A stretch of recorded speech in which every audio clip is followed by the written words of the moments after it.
areas of need to help them access their education, which is the first mandate of special ed by the Office of Special Ed in Georgia, is that we provide access to the general curriculum for all of our children. So anything that we're using or doing, what we're doing to implement that and to get them there is SDI. And it starts with, as they said, their deficit or their needs. And I know you guys can read, so I'm gonna move on. And this will be put in our group. I'll upload it. So session norms, begin on time, end on time, and I'm gonna turn my timer on as I say that. Come prepared, thank you. You already did that. Listen actively, fully participate in all the activities, and use your technology responsibly.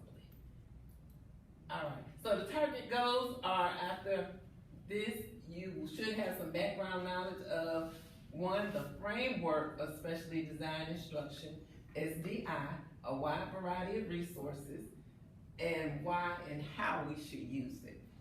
And we're really gonna start using the verbiage.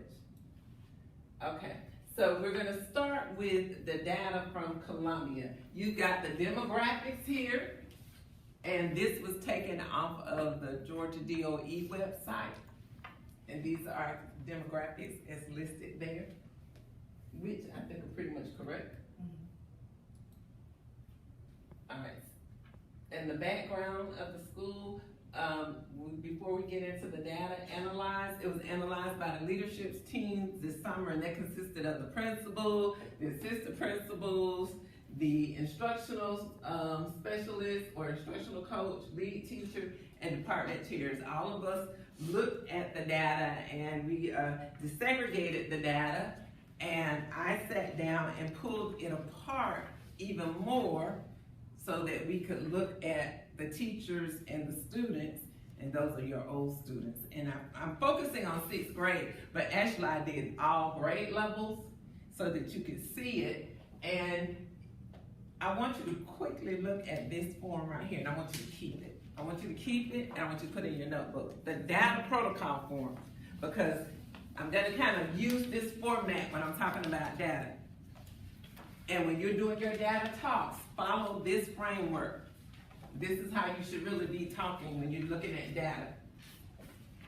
So if you're like, I don't know what to say during data talks, that's pretty much how you should be speaking along these lines right here. Like, what parts of the data caught your attention? What does it say? So let you look at the part.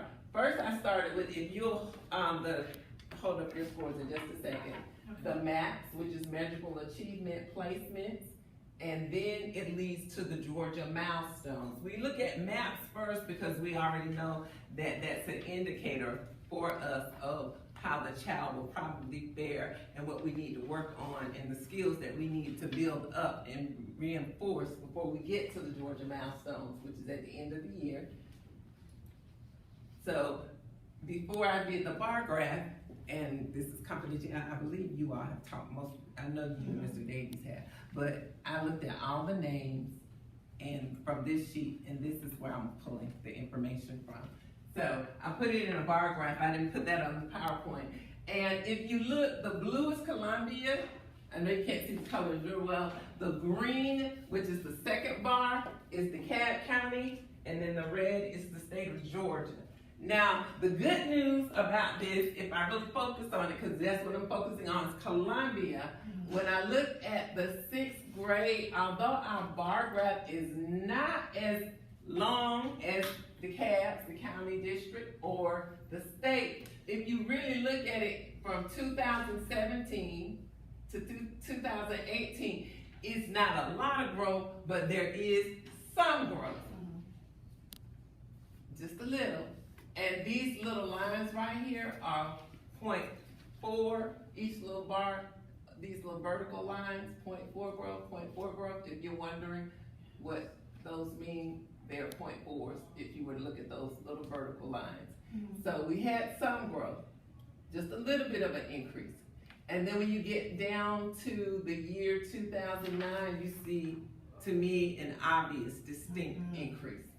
Now, also, when I look at this, just looking at it, this is our growth, the school growth. If you look at the state growth, or the district, I'm sorry, look at the district growth, it pretty much maintained. It didn't really change that much. Right.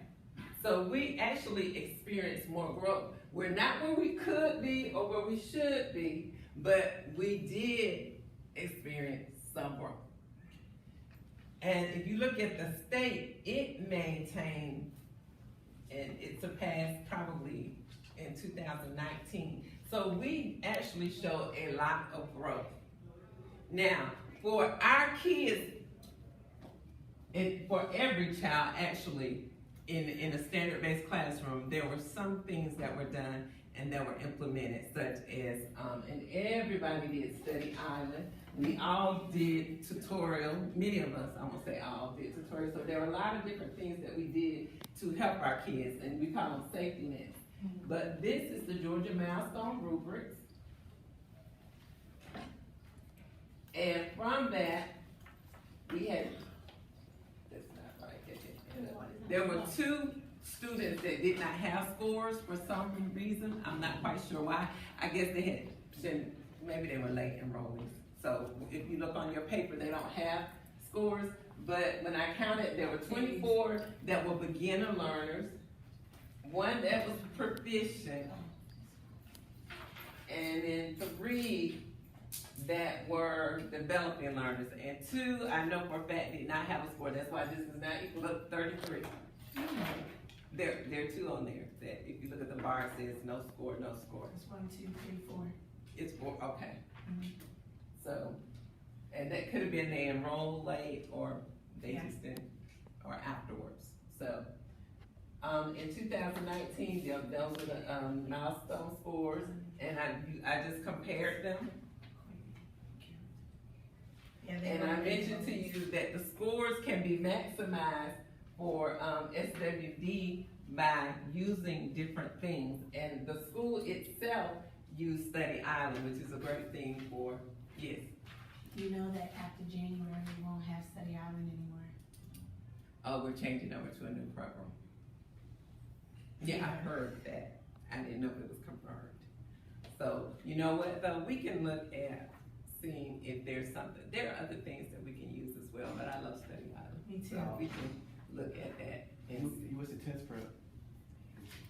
it's good, but I'm not trying to do a plug for Study Island, but it's really good with the standards and the, you know exactly what skills and going back. differentiation. So it was actually a great one. So that was the whole school that did that. The new one that they're using, I'm not sure the name, but I heard it's good as well. The standard accommodations and interventions that we list on the IEPs are what we usually use as well. And these are things that we use to help the kids when they're in the co-taught setting or just to access the general curriculum. And all of us are teaching from the general curriculum, so that's what all of us are doing. Okay, now the goal is to increase our kids' in achievement, and you saw why I want to increase it, because most of us were where? At beginning learners. So we really need to increase our kids' achievement, and we can do that by incorporating specially designed instructions throughout the instructional lesson. That is for math, and that is also for science and social studies. It's also even for behavioral. And there, I'm going to upload this flip chart. You have an excerpt from it in your folder, but I'm going to upload this flip chart. And if you go through it, you will see that there's something for every little area. And like I said, this is a system. It is a framework. So it's not just one thing, but it's all of it is about what we will be doing as the teacher. Not so much what the student will be doing, but what we will be doing. Okay, so one of the things that they said that we scientifically based studies show that if we want to improve the academic advancement, teachers will attend PLs, and we're doing that every Wednesday, right? Is it Tuesday? I thought it was Wednesdays for faculty meetings, so that's once a month. I'm sorry, once a month during the faculty meetings. Tuesday's called collaborative planning, get into that. That's Tuesdays. And I will be sitting in your collaborative plannings, and I will be working with you all and helping you plug in some things. So when I come in, just know I'm coming in to help and to facilitate. So teachers will collaborate and cross-plan, collaborative planning. That's what you're talking about. And also teachers will select instructional resources and materials that meet the students' educational needs. These are all ways to advance the academics. Teachers will use these SDIs to create individual learning plans. It's rolling out, wait for it. And then data talks that incorporate, the pre and post assessment scores, map and milestones. That is why I want you all to hold on to the protocol. This is an excellent protocol. I was first introduced to data talks back in 2002. And I had a wonderful administrator. And I was so frightened by numbers, and she didn't know that. But she broke it down like, this is what you need to be looking for. Because with numbers, you have to give me some words. I'm a word person. But this is what you want to guide you. And this needs to be your speaking points for data talks. Looking at what is this representing? What are you focusing on? Like I told you, I was focusing on the SWD children for 6th grade. And then you look to see were there any things in there